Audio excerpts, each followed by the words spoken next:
Hi, welcome to Nisha's dreams. എല്ലാവരും സന്തോഷമായിട്ടും നന്നായിട്ടും ഒക്കെ ഇരിക്കുന്നു എന്ന് വിശ്വസിച്ച് നമുക്ക് ഇന്നത്തെ വ്ളോഗിലോട്ട് സ്റ്റാർട്ട് ചെയ്യാം. അപ്പം ഞാൻ രാവിലത്തെ പതുപോലത്തെ സൈക്ലിംഗ് 30 മിനിറ്റ്സ് ചെയ്യുകയാണ്. ഞാൻ പറഞ്ഞിട്ടുണ്ട് രാവിലെ എക്സസൈസ് മുടങ്ങാതെ ചെയ്യാൻ ശ്രമിക്കാറുണ്ട്, ആഴ്ചയിൽ 5 ദിവസം കേട്ടോ. അത് ചെയ്യുമ്പം എനിക്ക് നന്നായിട്ടൊരു എനർജി, ആ ദിവസത്തേക്ക് മുഴുവനുള്ള ഒരു എനർജി കിട്ടാറുണ്ട്. സൈക്ലിംഗ് ചെയ്തില്ലെങ്കിൽ അങ്ങ് ഡള്ളായിട്ട് ഒന്നും ചെയ്യാൻ പ്രത്യേകിച്ച് തോന്നാത്തൊരവസ്ഥയാണ്. സൈക്ലിംഗ് ചെയ്താലും ചിലപ്പം പ്രത്യേകിച്ച് ഒന്നും ചെയ്യാൻ തോന്നാത്തൊരവസ്ഥയൊക്കെ വരും. എന്നാലും എൻ്റെ ഒരു മെൻ്റൽ സാറ്റിസ്ഫാക്ഷന് ഞാൻ രാവിലെ ചെയ്തില്ലെങ്കിൽ എനിക്ക് കൂടുതൽ വിഷമം, എനിക്ക് ചെയ്തില്ലല്ലോ എന്നൊരു കുറ്റബോധവും കൂടെ വരും.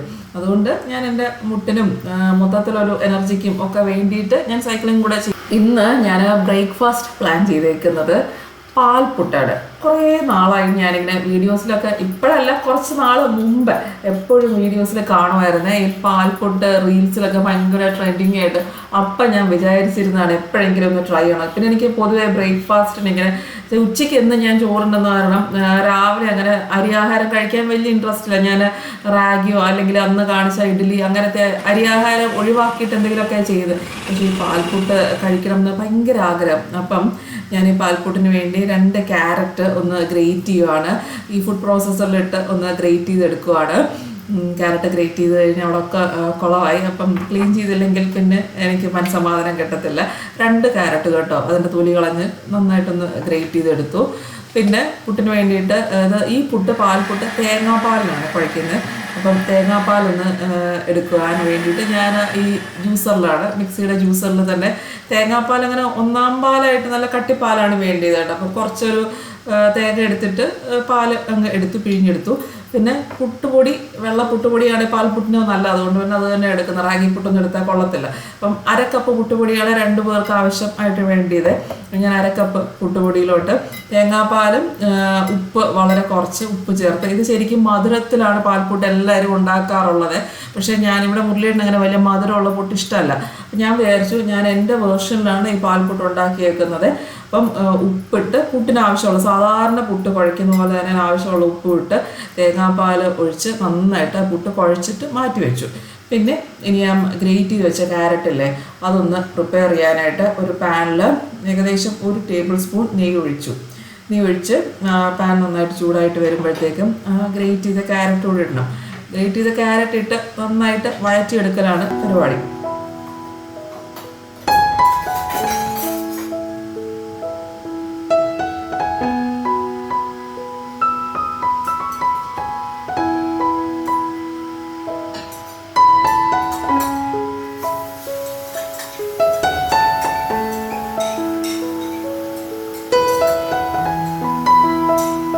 ഈ ശരിക്കും ക്യാരറ്റിൻ്റെ കൂടെ പഞ്ചസാരയും കൂടെ 2 ടേബിൾ സ്പൂൺ പഞ്ചസാര ചേർത്ത്, മധുരം നിങ്ങൾക്ക് ഇഷ്ടമാണെങ്കിൽ 2 ടേബിൾ സ്പൂൺ പഞ്ചസാര ചേർക്കണം. ഞാൻ പറഞ്ഞല്ലോ ഇവിടെ മുരളിയേട്ടന് മധുരം ഇഷ്ടമല്ലാത്തതുകൊണ്ട് പഞ്ചസാരയ്ക്ക് പകരം ഞാൻ വളരെ കുറച്ച് ഉപ്പ് ചേർത്തിട്ട് ലാസ്റ്റ് ഏലക്കാപ്പൊടിയും കൂടെ ചേർത്തു.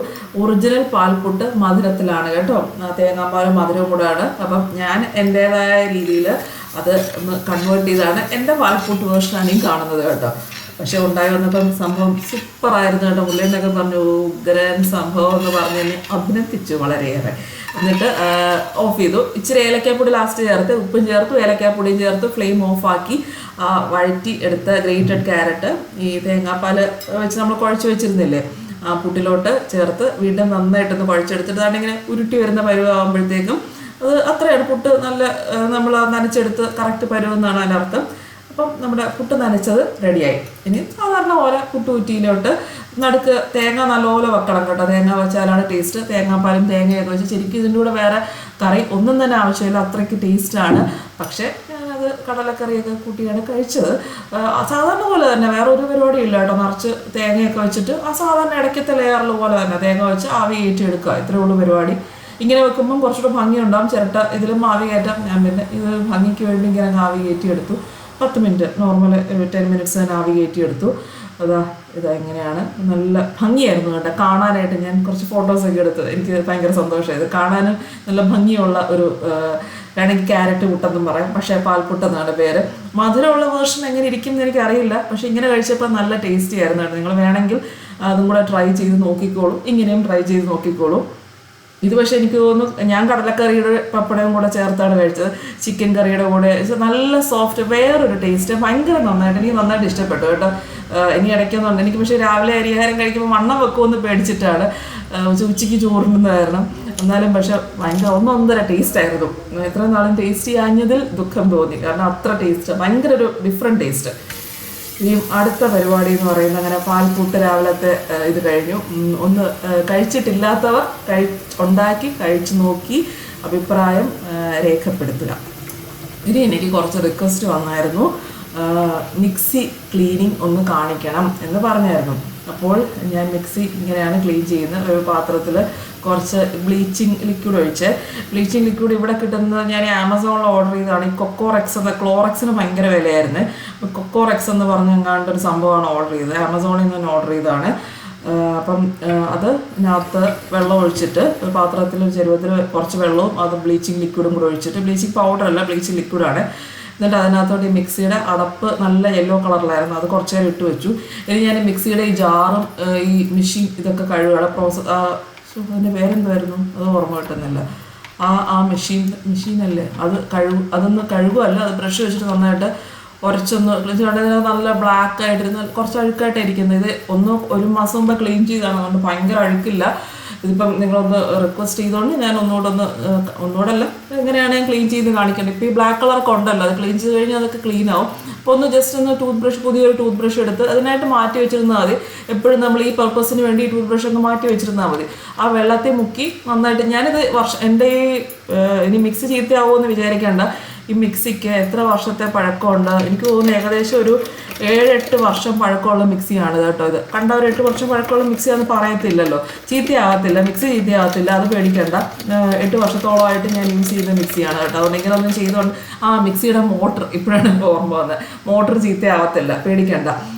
ബ്രഷ് വെച്ചിട്ട് നന്നായിട്ട് വെള്ളം അങ്ങ് കോരി ഒഴിക്കരുത് മോട്ടറിനകത്തോട്ട്.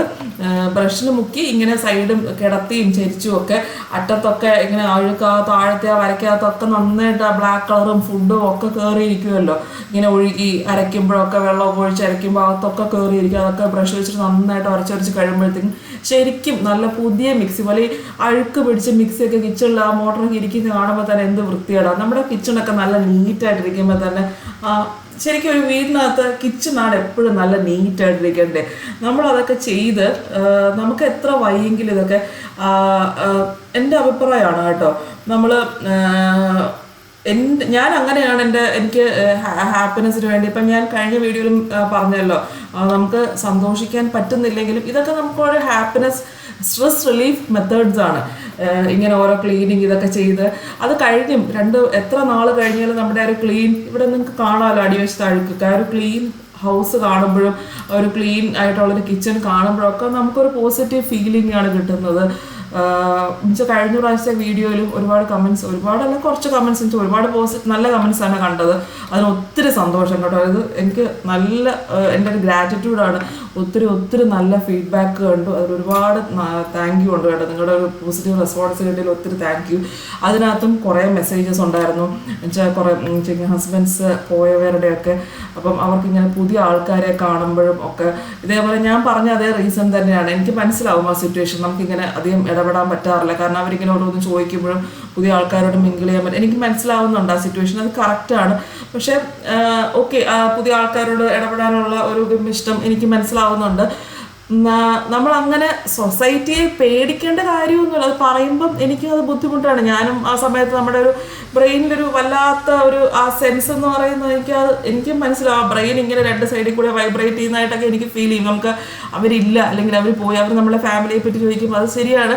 ചിലരത് മനഃപൂർവ്വം ചോദിക്കും, ചിലരല്ലാതെ വെറുതെ ചോദിക്കുന്നതായിരിക്കും, കാഷ്വലായിട്ട് ചോദിക്കുന്നതായിരിക്കും. ഫാമിലി എവിടെ, ഹസ്ബൻഡ് എവിടെ, കുട്ടികളെവിടെ. അപ്പം നമ്മളത് ചിലപ്പം അവോയ്ഡ് ചെയ്യാൻ ശ്രമിക്കും, അല്ലെങ്കിൽ അങ്ങ് പറയുക, അങ്ങനെ എന്തെങ്കിലും ചെയ്യുക. പിന്നെ അല്ലാതെ നമ്മളങ്ങനെ വീട്ടിലായിരിക്കുമ്പോഴും എൻ്റെ അഭിപ്രായമാണ് ഇങ്ങനത്തെ ഓരോ കാര്യങ്ങളും നമ്മളിങ്ങനെ വെറുതെ ഇരുന്ന് ആലോചിക്കാതെ, അല്ലെങ്കിൽ ഓരോ ആൾക്കാരുമായിട്ട് ഇങ്ങനെ വെറുതെ ഓരോന്നും നമ്മളിങ്ങനെ നല്ല കാര്യങ്ങൾ ചെയ്യാൻ ശ്രമിക്കുക മാക്സിമം. ഇങ്ങനത്തെയൊക്കെ കാര്യങ്ങൾ ചെയ്ത് നമുക്കൊരു ഹാപ്പിനെസ് കണ്ടെത്താൻ, ഇതൊക്കെ ഭയങ്കര സ്ട്രെസ് റിലീഫ് മെത്തേഡ്സ് ആയിട്ട് എനിക്ക് തോന്നിയിട്ടുള്ള കാര്യം. എൻ്റെ സ്ട്രെസ് റിലീഫ് ടെക്നിക്സ് ആണ് കേട്ടോ ഇതൊക്കെ ചെയ്ത് കഴിയുമ്പോൾ ഞാൻ നല്ല ടയേർഡാവും. പക്ഷേ അത് പിന്നെ കാണുമ്പോഴും അത് നമുക്ക് ഭയങ്കര പോസിറ്റിവിറ്റിയാണ് തരുന്നത്. നമ്മളിങ്ങനെ ഓരോരുത്തരോട് വേറൊരാളുടെ കുറ്റങ്ങൾ പറയുക, അതിനേക്കാട്ടിലൊക്കെ എന്ത് നല്ലതാണ് ഇങ്ങനത്തെ കാര്യങ്ങളൊക്കെ ചെയ്ത് നമ്മുടെ ഒരു സ്ട്രെസ് റിലീവ് ചെയ്യാൻ ശ്രമിക്കുന്നത്.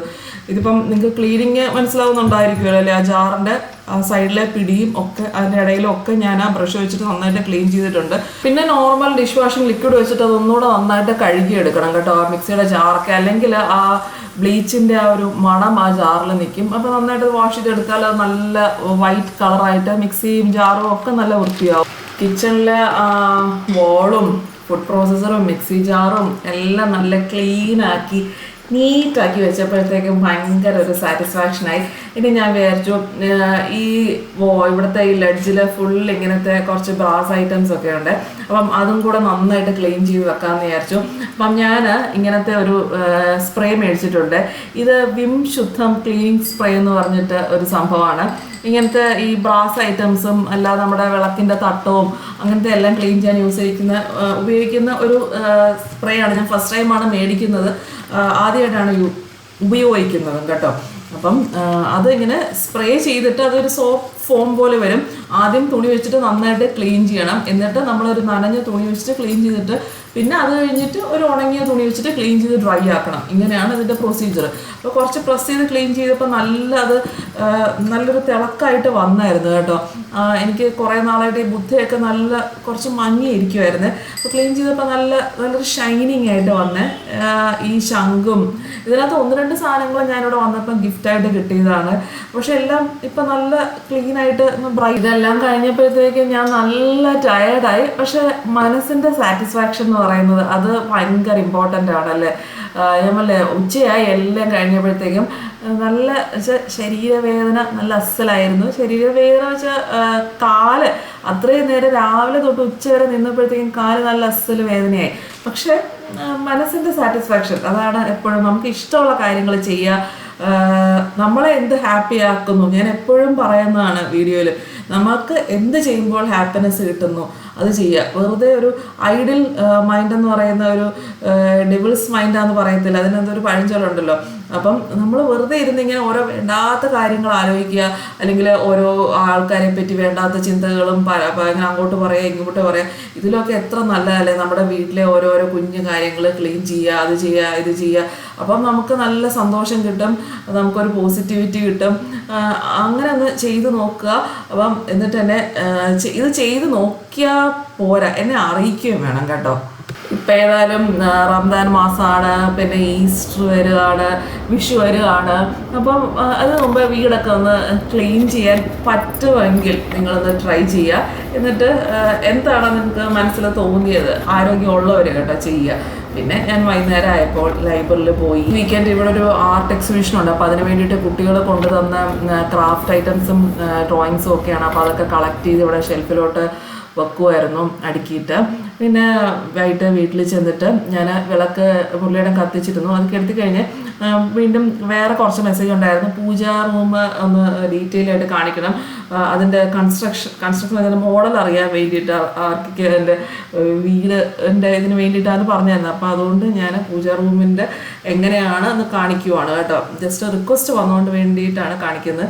ഇതാണ് എൻ്റെ പൂജാ റൂം കേട്ടോ. ഇതിന് മുകളിൽ 3 ഷെൽഫാണുള്ളത്. താഴത്തെ ഷെൽഫ് കുറച്ച് ലോങ് ആയിട്ടാണ്, വിളക്ക് വെക്കാൻ വേണ്ടിയിട്ട് താഴത്തെ ഷെൽഫിന് കുറച്ച് നീളം കൂടുതലാണ്. പിന്നെ അടിയിൽ സെപ്പറേറ്റ് ഒരു കബേർഡ്, ഇങ്ങനെ സാധനങ്ങൾ നമ്മൾ പൂജ സാധനങ്ങളും ബുക്സും തിരിയും സാമ്പ്രാ അങ്ങനെ ചന്ദനത്തിരിയൊക്കെ വെക്കാൻ വേണ്ടിയിട്ട് അടിയിൽ 2 സ്റ്റോറേജ് സ്പേസാണ്. ഇതാണ് പൂജാ റൂമിൻ്റെ വേറെ പിന്നെ ഡോറിൻ്റെ അവിടെ ഇങ്ങനെ മണികളും ഒക്കെ ആയിട്ട് ഞാനിങ്ങനെ കൊടുത്ത് ഡി ലൈഫിൻ്റെ യൂഷ്വൽ ഒരു ഞങ്ങളുടെ ഇൻറ്റീരിയർ ചെയ്ത ഡി ലൈഫാണ്. പക്ഷെ അവരുടെ യൂഷ്വൽ പൂജാ റൂമിൻ്റെ ഇതിൽ ഇങ്ങനൊരു ഇതില്ല. അപ്പം ഞാനിത് വേറെ ഫോട്ടോ എടുത്ത് അവരെ കൊണ്ട് പറഞ്ഞ് ചെയ്യിച്ചതാണ്. അവരുടെ യൂഷ്വൽ പൂജാ റൂം ഇങ്ങനെയല്ല.